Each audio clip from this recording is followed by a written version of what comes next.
Hey everybody, I'm Dan Avington, the play-by-play broadcaster for the Muskegon Clippers, and today I'm sitting down with Steve Cutter, the Clippers pitching coach and general manager. Coach Cutter, how's it going?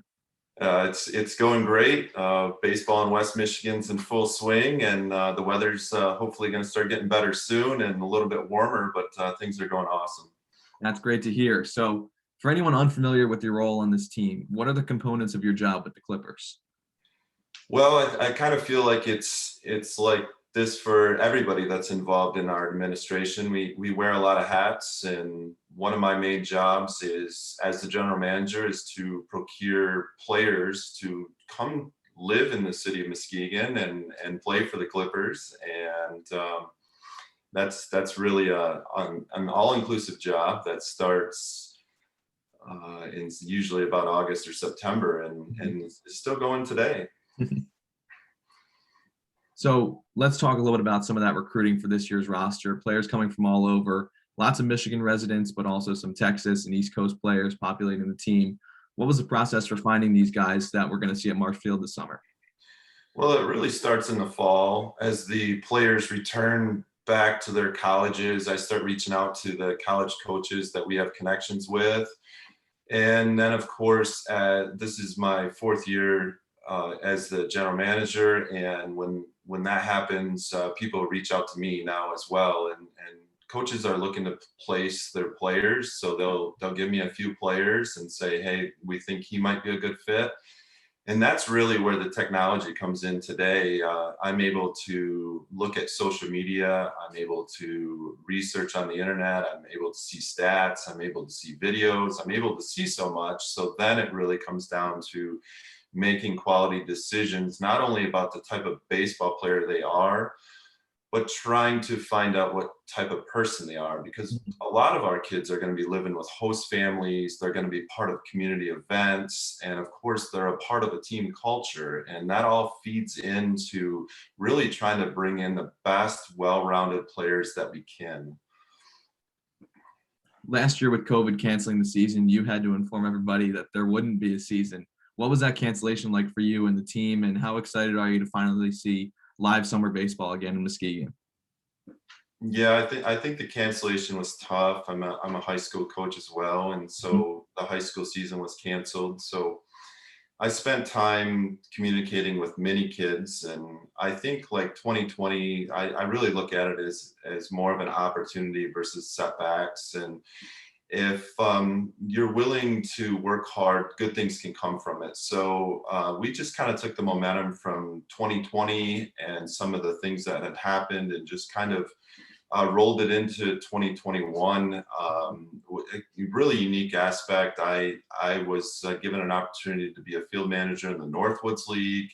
And from that actually came, we have a number of players on our roster that actually played in the Northwoods League last year under me. So it actually became a really nice opportunity. You're also the pitching coach for the Clippers. Talk a little bit about some of the pitchers on this roster and what the fans should know about this group of guys. Well, really, for any baseball team, pitching is one of the most important things you can have. If you've got good pitching, you're going to look like a really good coach, and if you have bad pitching, the opposite's going to apply. So our pitching staff is we have 13 pitchers currently rostered on our staff right now.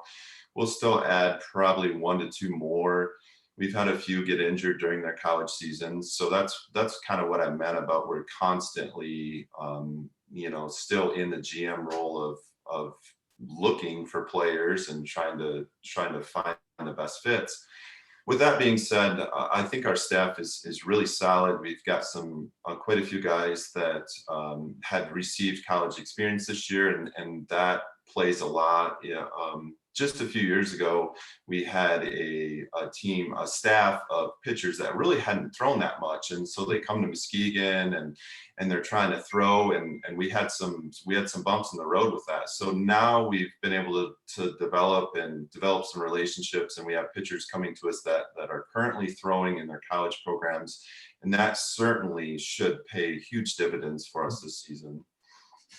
What are your main goals for the 2021 season? Development, That's like the number one thing, trying to develop them as not only baseball players, but good good young men. That's always number one. The second one is winning. Winning is fun. Winning builds excitement. Winning builds our fan base. People like to come watch winning teams, and so we're looking past development. We're looking to win, and that's our goals. In the 2019 season, we made the Great Lakes League playoffs for the first time, and that was extremely exciting. And we're looking to get back there and do some more damage in the playoffs. Final question. What are you most excited about for this upcoming season? I think there's a lot of things. It's hard to narrow it down to one, but I would say just being at Marsh Field, being at the old ballpark, seeing people back in it, seeing the Clippers uniforms back on the field.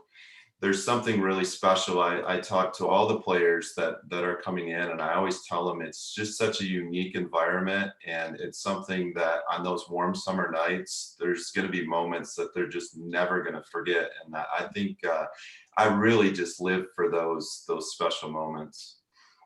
All right. Well, Coach Cutter, it was great to get to know you today and preview a bit of the season. I will see you in a few weeks at Marsh Field. Sounds good, Dan. Looking forward to it.